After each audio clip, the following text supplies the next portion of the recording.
Das ist die heißeste Verbrecherin der Welt. Die 32-jährige Luana de Almeida Domingos führt ein Doppelleben.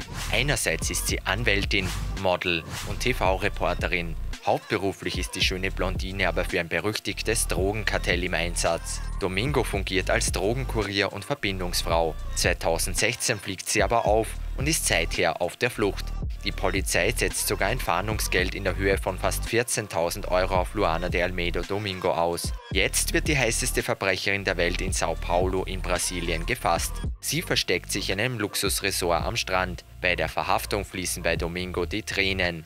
Diese Woche muss sich das Model dem Gericht wegen Geldwäsche und Verwicklung in einen Drogenring stellen. Sie beteuert ihre Unschuld.